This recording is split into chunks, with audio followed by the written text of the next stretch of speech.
Price lord.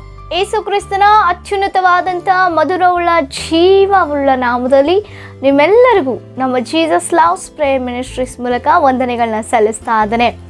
So ದೇವರು ಒದಗಿಸಿಕೊಟ್ಟಂಥ ಈ ವಿಶೇಷವಾದಂಥ ಪರಿಶುದ್ಧವಾದ ಪುನರುತ್ಥಾನ ದಿನಕ್ಕಾಗಿ ದೇವಾದಿ ದೇವರಿಗೆ ಮಹಿಮೆನ ಸಲ್ಲಿಸ್ತಾ ಇದ್ದಾನೆ. ಹಲ್ಲೆಲೂಯಾ, ದೇವರಿಗೆ ಸ್ತೋತ್ರ.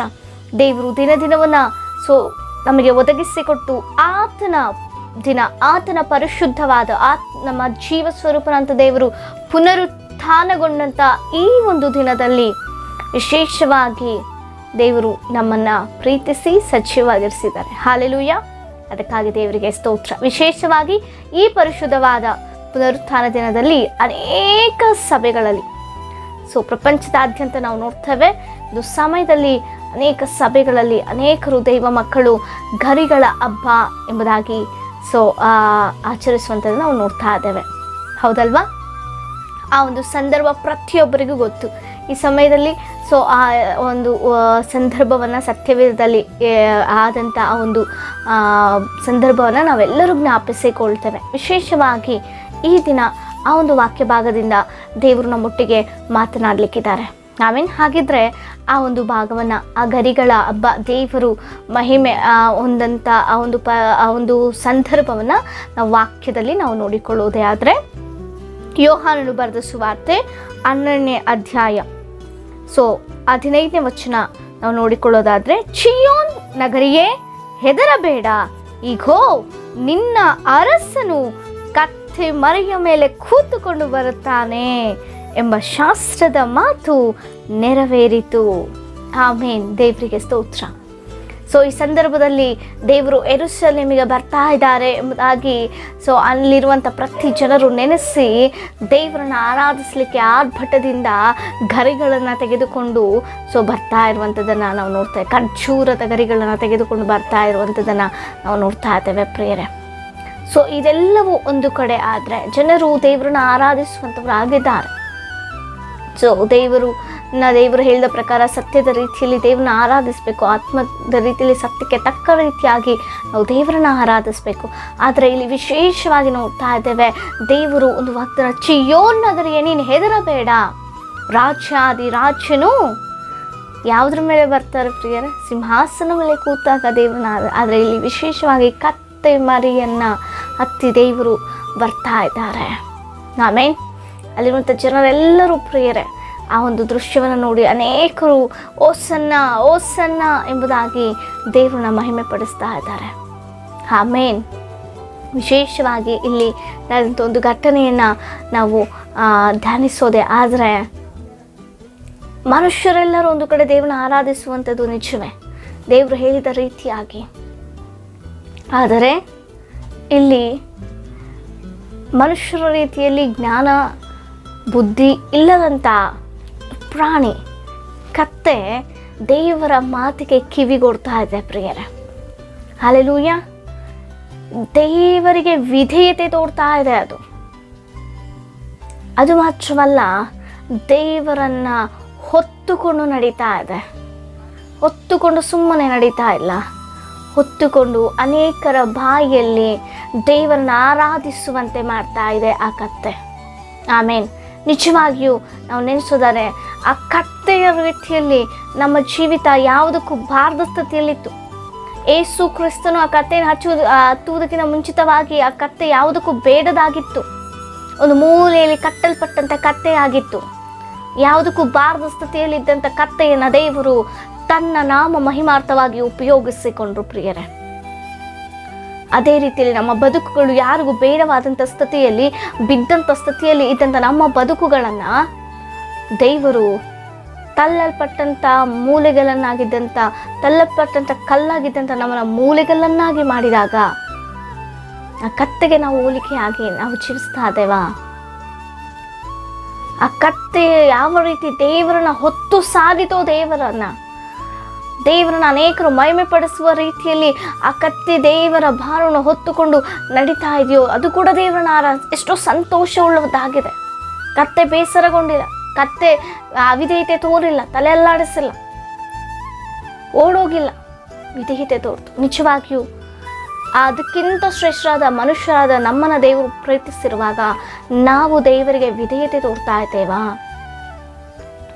ದೇವರನ್ನ ನಿಜವಾಗಿ ಹೊತ್ತು ಸಾರ್ತಾ ಇದ್ದೇವಾ? ನೀನು ದೇವರನ್ನ ನಿಜವಾಗಿ ಹೊತ್ತು ಸಾರ್ತಾ ಇದೆಯಾ? ಹಾಗಿದ್ರೆ ನಿನ್ನಲ್ಲಿನ ದೇವರನ್ನ ನೀನು ಹೊತ್ತು ಸಾರುವಾಗ ಎಷ್ಟು ಜನರು ನಿನ್ನೊಳಗಿನ ದೇವರನ್ನು ನೋಡಿ ಅನೇಕರು ಮಹಿಮೆ ಪಡಿಸ್ತಾ ಇದ್ದಾರೆ, ದೇವರನ್ನ ಅನೇಕರು ಕೊಂಡಾಡ್ತಾ ಇದ್ದಾರೆ, ನಿನ್ನಲ್ಲಿರುವಂಥ ಕ್ರಿಸ್ತನನ್ನ. ಆ ಒಂದು ಕತ್ತೆಯು ಏಸು ಕ್ರಿಸ್ತನನ್ನ ಹೊತ್ತುಕೊಳ್ಳುವಾಗ ಅಲ್ಲಿರುವಂಥ ಎಲ್ಲ ಜನರು ದೇವರನ್ನ ಮಹಿಮೆ ಪಡಿಸ್ತಾ ಇದ್ದಾರೆ, ಕೊಂಡಾಡ್ತಾ ಇದ್ದಾರೆ, ಸ್ತುತಿ ಮಾಡ್ತಾ ಇದ್ದಾರೆ.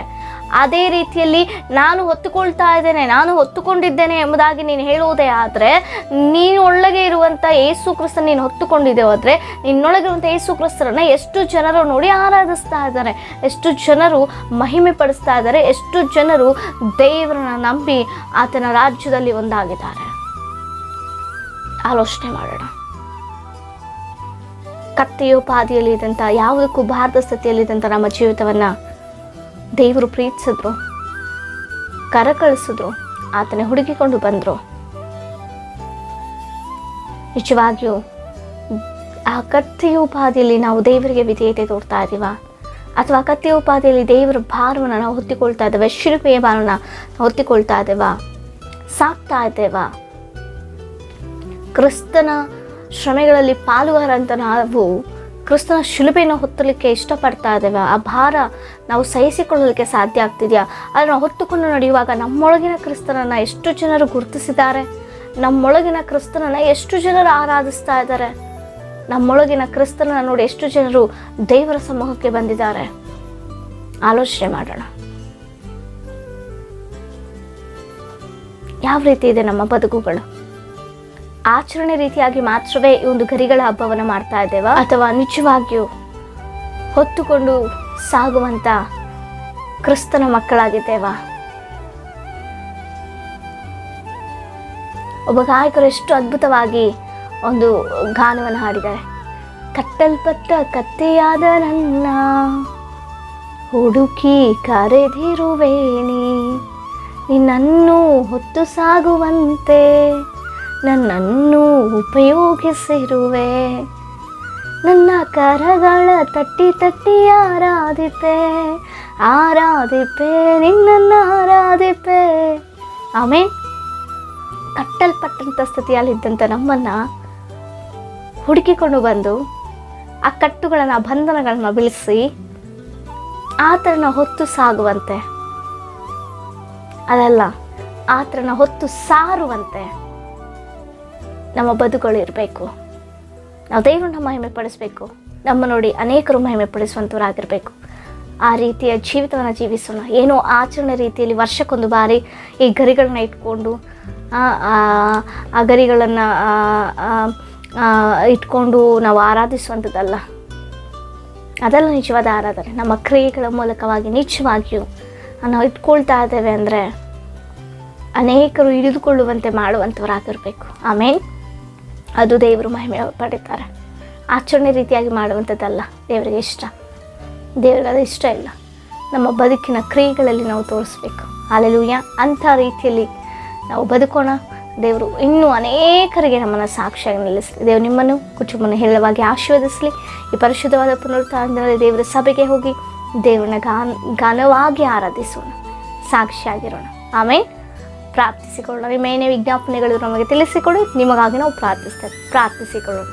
ಪರಿಶುದ್ಧನಾದಂಥ ದೇವರೇ, ಉನ್ನತನೇ, ಕೃಪಾಳುವೆ, ದಯಾಳುವೆ, ಸ್ತೋತ್ರ.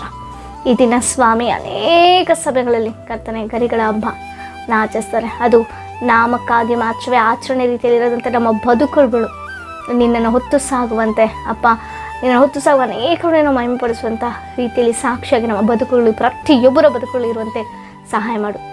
ಈ ವಾಕ್ಯವನ್ನು ನೋಡ್ತಾ ಇರುವಂಥ, ಕೇಳ್ತಾ ಇರುವಂಥ ಪ್ರತಿಯೊಬ್ಬರನ್ನ ಆಶ್ವಸಿಸು, ಬಲಪಡಿಸು. ಯೇಸುವಿನ ನಾಮದಲ್ಲಿ ಬೇಡಿ ಹೊಂದಿದ್ದೇವೆ ಜೀವಳ ಪರಲೋಕದ ತಂದೆಯೇ, ಆಮೇನ್. Price lord.